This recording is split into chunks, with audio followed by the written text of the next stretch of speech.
un agradecimiento a esta persona que la verdad como cuesta coincidir con ella aquí en Guatemala, porque cada vez que viene son como 4 días y ha estado así le hemos tenido en la top lista de ser Creative Mornings, y hasta esta vez pudimos coincidir. Así que sin más, para mí hoy sí es un realmente privilegio y un gusto poderles presentar a Marcos Andrés Santil. Venir a Guatemala para mí siempre es emocionante. Cada vez que vengo termino aprendiendo algo. Cada vez que vengo termino viendo cuáles son los próximos pasos a seguir para llegar a alguna meta. Yo comparto mucho con mi gente, desde el ámbito de familia, de trabajo, y pues con las personas que tengo el privilegio de conocer. Ayer estaba, por ejemplo, compartiendo con mi equipo Shumac, que es otra de mis familias que me da mucha fortaleza realmente. Y yo cuando estoy con el equipo, yo solamente digo que mi trabajo realmente no es dirigir la empresa. La empresa se dirige por sí mismo porque tengo personal muy importante. Mi trabajo es más trabajar con la gente. Eso es mi trabajo, porque a final de cuentas una empresa no existe a menos que tenga su personal. Y el personal tiene que ser como la prioridad para cada uno. Y ahorita con el desafío que tenemos, que no es desafío, pero más quizás un challenge para las empresas. En mi empresa nosotros tenemos un promedio de edad como de 27 años. Entonces son personas muy energéticas, son personas que para que se queden tienen que quedarse por algo. Y son personas que pueden trabajar en cualquier lugar, y eso yo lo sé todos los días. Entonces trabajamos ya no es para nuestros clientes, obviamente nos pagan, pero trabajamos por una causa más grande que nosotros. Por eso ahí nació Café con Causa. Pero les voy a comentar un poquito de mi historia. Cuando me invitaron, y hoy o este mes la palabra era honestidad, me pasaron muchas cosas por la mente. ¿Cómo eso es tan importante? Entonces, y aparte con la pregunta que hoy compartimos, estaba hablando y preguntando, bueno, mi esposa y yo estábamos platicando sobre la palabra y la pregunta. Estábamos en un evento y llegamos a la conclusión de que sería bueno hacer una pregunta en la cual, ¿cuál es la debilidad de honestidad? ¿Qué es lo que nos llega a quitar la honestidad? Entonces yo le dije a Yana, mejor hagámoslo de otra manera. Preguntemos cuáles son el feeling que uno tiene que fortalecer para que la honestidad siga. Y de ahí, pues obviamente, me imagino que quizás en la plática que tuvieron, también se dieron cuenta que al contestar eso, ven cuáles son las debilidades de la honestidad. O es más, de nacer hasta donde estamos, ¿en qué momento perdemos esa honestidad? ¿Bajo qué circunstancias perdemos esa honestidad? ¿O bajo qué circunstancias tenemos que perder casi la identidad? Para mí, la honestidad puede ser como la identidad, mi identidad. Estaba ahorita platicando con el equipo y les preguntaba cómo la dinámica. Entonces, ¿qué significa la honestidad para ti, para Marcos? Entonces, para mí es realmente la identidad, es también un estilo de vida, es la fundación. Sé que la honestidad se tiene que nutrir cada momento, cada día.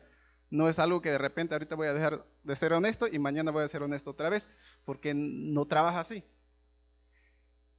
Poniéndole mi historia, cuando yo me fui, yo estuve aquí hasta los 13 años en Guatemala. Yo vengo de una aldea muy lejos, manejando quizás unas 10, 15 horas manejando, y después para mis vacaciones, que era más o menos durante estos meses, nuestras vacaciones eran de salir del pueblo donde íbamos a la escuela e ir a la finca a pepenar café o cardamomo. Entonces eso eran nuestras vacaciones. Es más, yo no sabía que habían otros tipos de vacaciones. Para mí eso era salir, ir a trabajar, sé que no ir de la escuela. Cuando comienzo a ver por qué eventualmente nosotros nos tuvimos que salir, resulta que mi papá, él, y cuando hablo de mi papá, obviamente hablo automáticamente de mi mamá, porque mi mamá está detrás de todo esto. Él era un líder comunitario, era una persona que también, o es una persona que tiene una parte humana muy fuerte. Mi mamá es pues pilar de la familia, pilar de todos nosotros, la fuerza que más tenemos. A él lo amenazaron a muerte. Lo buscaba en los 80s. Nuestro país estaba pasando por una época muy difícil de vivir, de recordar. Demasiadas lecciones de las cuales tendríamos que aprender mucho. A él lo buscaba la parte del guerrillero, porque mi papá también fue subalcalde. Pero como era indígena también tenían ciertas cosas que él podía hacer guerrillero, entonces lo buscaban los dos bandos. Estábamos, como la mayoría y casi todos los guatemaltecos que en ese momento fallecieron, estábamos en la mitad de una guerra absurda. Entonces a él lo tenían sentenciado, lo vinieron a buscar y que lo iban a matar.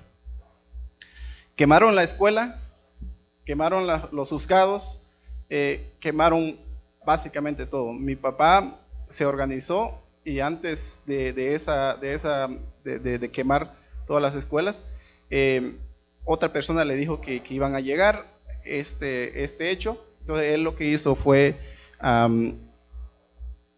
guardar el récord de la gente, o sea que las partidas de nacimiento, toda esa cosa, porque lo primero que se hacía era romper tu identidad. O sea que ya si ese se pierde y se quema, realmente no tienes identidad. Entonces habían cosas psicológicas, aparte de las muertes, que habían cosas psicológicas que se daban.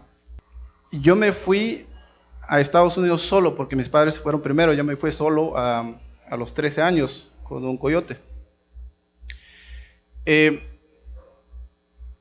Uno podría decir, pues, qué padres tan irresponsables que te dejaron ir solo. El padre o la madre, cuando ven un rayito de sol, una esperanza, un rayito de sol, porque no tienen y ven eso, se van a sacrificar. Hay que ponernos en el zapato de estas personas. Cuando veo a los niños, yo me acuerdo de mí, cuando yo tuve que salir. Y a veces uno se siente sin fuerzas de hacer nada. ¿Por qué esto pasa? Porque esto sigue pasando. Y es ahí donde uno realmente tiene que llegar con esta forma de identidad, la forma de honestidad. Tenemos que ser honestos con nosotros mismos. Tenemos que ser tan honestos para aceptar cuáles son esas razones, para aceptar esas debilidades y para aceptar que quizás esas cosas que pasan son parte de nuestra responsabilidad como ciudadanos. Yo cuando me fui, tuve la fortuna de que pues a mí no me pasó nada. Pero a los 13 años uno realmente no es totalmente adulto, tampoco es totalmente niño. Estás en un momento, en cualquier daño que te haga te puede dañar psicológicamente pues para el resto de tu vida. Yo llegué a Tijuana y en Tijuana pues me tuve que esconder. Entonces iba con un grupo de personas y a mí me tocó dormir bajo una cama. Y en la casa habían unos hoyitos en la pared y yo podía ver afuera. Yo podía ver a la gente caminar tranquilo, con sus hijos, con sus hijas, así como si nada, sí, tranquilos, y yo escondido, con miedo, no podía entender por qué yo tenía que estar escondido cuando todo el mundo estaba como si nada. No lo entiendo, no entiendo por qué tenemos que pasar por eso, no entiendo por qué hay fronteras, no entiendo por qué hay tanta desigualdad, no entiendo por qué hay tanta marginalización. es difícil. Quizás nunca lo entienda, pero durante mi curso de vida he tenido la fortuna de también tener muy buenas personas a mi alrededor. Cuando llegué a Estados Unidos, hablo canjobal. Mi español lo estaba apenas aprendiendo. Acá en los 80s, 90s había una clase que se llamaba castellanización. Castellanización era estar en la escuela un año antes de entrar a primer grado y todo eso, como te preparaban para tomar clases, que ahorita lo que comprendo ya no hay castellanización. Entonces, yo estaba apenas aprendiendo español. Lingüísticamente, español es uno de los idiomas más difíciles del mundo. Eso yo lo aprendí cuando estaba en la universidad, que tomé las clases, es uno de los idiomas más difíciles. Entonces nosotros que lo hablamos no nos damos cuenta de esto, pero hablamos uno de los idiomas más difíciles. Entonces, inclusive el inglés me llevó un año para aprender. Después estaba tomando Honors English. El español todavía lo sigo aprendiendo. Es muy difícil. Entonces, llegando sin saber el idioma que los otros latinos sabíamos, menos el inglés, fueron desafíos muy, muy fuertes. Es muy difícil llegar a una clase, tomar clases donde todos hablan el idioma y tú sentado en alguna esquina, en algún lugar de la clase, sin entender ni siquiera una palabra. Porque entonces, donde yo fui, a un junior high, no había English as a second language. Todo era en inglés. Obviamente odié la escuela. No quería ir a la escuela. Porque yo quería ir a trabajar. Porque desde los 6, 7 yo trabajo acá. Entonces, para mí llegar a Estados Unidos era mi meta, mi plan era ir a trabajar en costura, porque mis padres estaban trabajando ahí en costura. Entonces, yo tomé una clase de sastre en 6º grado acá. Yo iba preparado, yo quería ayudar a la economía de la familia. Bueno, llegando a Estados Unidos, me llevo la gran sorpresa de que los niños no pueden trabajar. Tuve que asimilarme a mi situación. Y no es estar conformes. Asimilarse no es igual estar conformes. Asimilar es básicamente, si me toca estar en este cuadro y este es donde tengo que estar, voy a hacer lo mejor que puedo en este cuadro. Si me tocó nacer en una familia humilde y me tocó nacer pepenando café, voy a pepenar café de la mejor forma. Sabía mis debilidades. Cuando yo pienso en la palabra honestidad, es ser honesto con uno mismo, ver la circunstancia, no es estar conformes. Sé que no es, ok, esto me tocó, aquí me quedo. No. Es ser honesto y aceptar que esto es lo que tengo en este momento y en este momento voy a hacer lo mejor que pueda hacer bajo estas circunstancias. Me tocó ser migrante. Bueno, le voy a sacar provecho. Me tocó aprender inglés. Bueno, voy a aprender inglés. Y al año estaba tomando Honors English, cosa que los que nacieron ahí no estaban tomando. Entonces, hice todo en ese camino. Hice todo en mis circunstancias, me asimilé. Pero algo que sí nunca olvidé, que es lo que yo le estaba comentando, nunca olvidé mi identidad. Porque me acordaba que la guerra psicológica era quitarte la identidad. La honestidad, quizás uno de sus adversarios más fuertes es the fear, el miedo. Porque las personas mentimos para evitar algo, por miedo. Entonces, eso es una de las cosas más fuertes que había. Pero el miedo también puede pasar como pena. El miedo también puede pasar como orgullo. Puede manifestarse de muchas formas. Cuando me tocó aprender inglés, yo decidí quitarme el miedo. Yo decidí quitarme la pena. Mi acento va a ser permanente. No nací nativo, entonces ya aprendía como a los 13, 14 años, el acento se queda. Y el acento es super cool. Es buenísimo. Voy a hablar en cualquier lugar, tengo mi acento latino, es un orgullo. Entonces, I embrace it. en lugar de tenerle miedo. Entonces lo que terminé haciendo fue aprender inglés, leer libros, leí un montón de libros y no entendía nada. Totalmente. Pero la mente trabaja en que ves algo y ves algo y ves algo y ya cuando le das definición se te queda rápido. Entonces yo leí libros, yo era iba a la biblioteca de la escuela y estaba ahí leyendo y leyendo y leyendo y leyendo, todo el mundo riéndose de lo que se lee, yo nada, porque no entendía nada.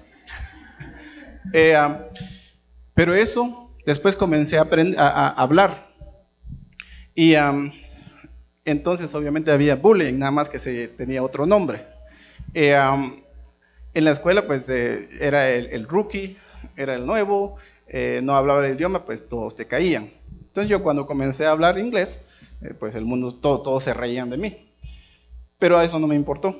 Entonces una vez estaba hablando y le habló una persona, otro classmate, y pues se ríe de mí.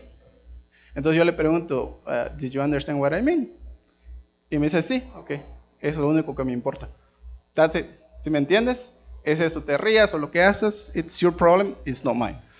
Y eso me ayudó muchísimo. Es tan importante saber que nuestras barreras no son las barreras que otras personas o las circunstancias nos ponen, es nosotros mismos.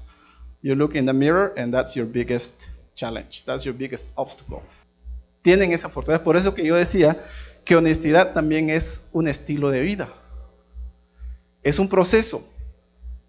La semilla está plantada, lo nutres y florece en el momento que debe florecer. Porque tampoco uno no puede decir, ok, voy a ser honesto y a los 10 años o a los 20 años voy a cosechar todo. No, eso puede cosecharse hasta cuando uno se va de esta tierra y deja su legacy. Deja las cosas detrás donde tus hijos, tus hijas, tus nietos van a estar orgullosos de la vida que has tenido. Entonces uno no puede decir, voy a ser honesto y que florezca acá. Es un estilo de vida. Es la fundación de ti, de tu identidad. Es algo que vas a caminar. Todo lo que pasa siempre se logra saber. Eso ya lo sabemos, es cierto. Entonces cuando llevas la bandera de honestidad, tienes integridad. Tienes autoridad de hablar sobre temas. Vas a poder hablarle a mucha gente y decirle sobre honestidad y no vas a tener un poquito de vergüenza porque sabes que es un estilo de vida que tú estás manejando.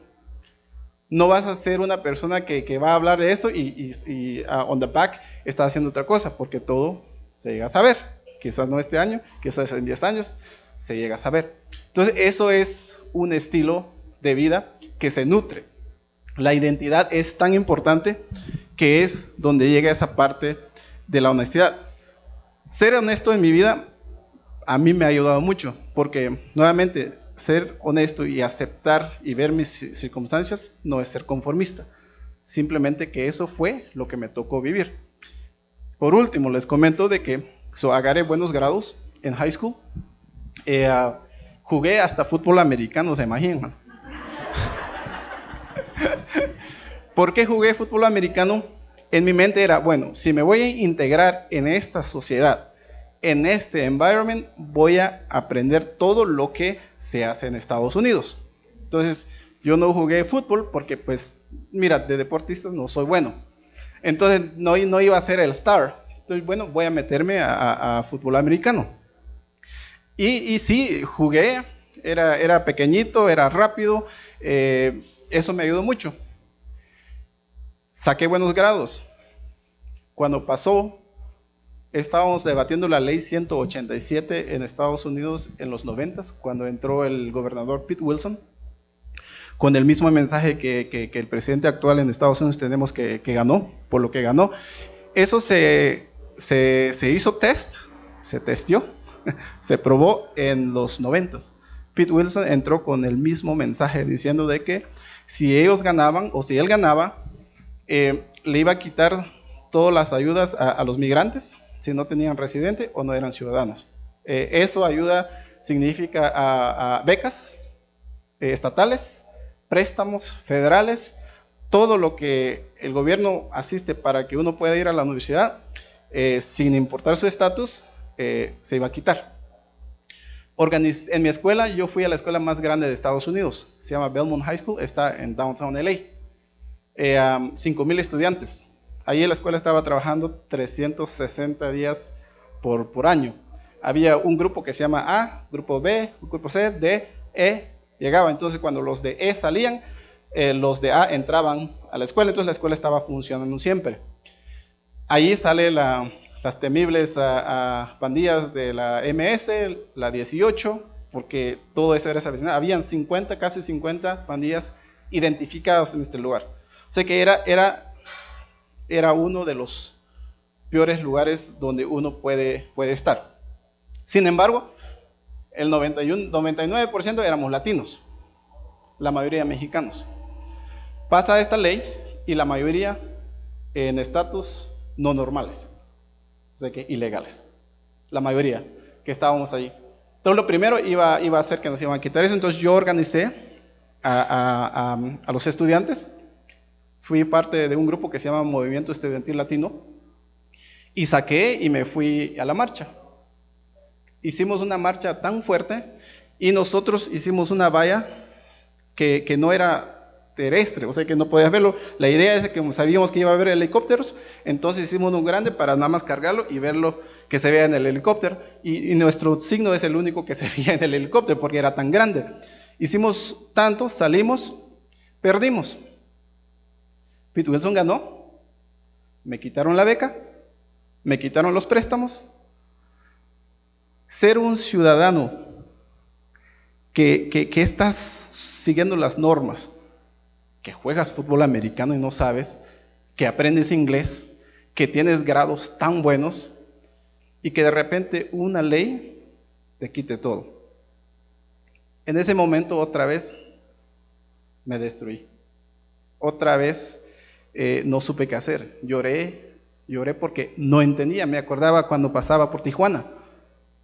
Me acordaba cuando estaba aquí, habían balas pasando por mis oídos. No entendía por qué otra vez eso me iba a pasar. Eventualmente me agarró una universidad a la que nunca apliqué, y me vio mis grados, me dice, ¿por qué vienes acá? Y yo le digo, me dice, no te preocupes, acá te vamos a pagar a la universidad, tú pagas tu renta y tu comida. Fue una situación muy difícil. Pero allí lo que yo siempre digo es de que yo no soy inteligente. Yo lo que soy, trabajo mucho, soy perseverante, yo no me doy por vencido. Y eso no es nada más yo. Llegando ya a lo regional, los guatemaltecos somos así. Nos toca sobrevivir. O sobrevivimos o sobrevivimos. Cuando vemos a las personas ahorita que están yendo de un país a otro, esto es lo que está pasando.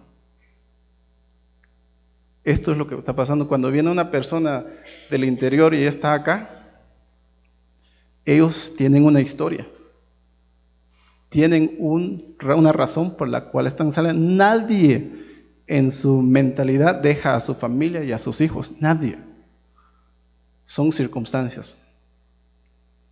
Yo estoy agradecido que me invitaron y que realmente la palabra honestidad es algo que me movió mucho. Como lo digo, a nosotros, a mi esposa y yo lo discutimos antes de estar acá para ver realmente cómo eso aplica a la vida. Entonces yo le decía a Yana, ser honestos es importante, pero yo en mi caso fui honesto en mis circunstancias, y me dice Yana, sí fuiste honesto en tus circunstancias, pero no es algo que te conformaste, simplemente hiciste algo para poder sobresalirlo. Yo no hablo que en Guatemala no hay oportunidades, y es algo que quizás se pueda malentender, pero es muy fácil. Yo creo que donde hay necesidad es donde hay oportunidad de solventar esa necesidad. Guatemala está llena de necesidades. Todos sabemos cuáles son esas necesidades y todos tenemos esa oportunidad de solventar esa necesidad. Pero antes de eso hay que ser honestos con uno mismo.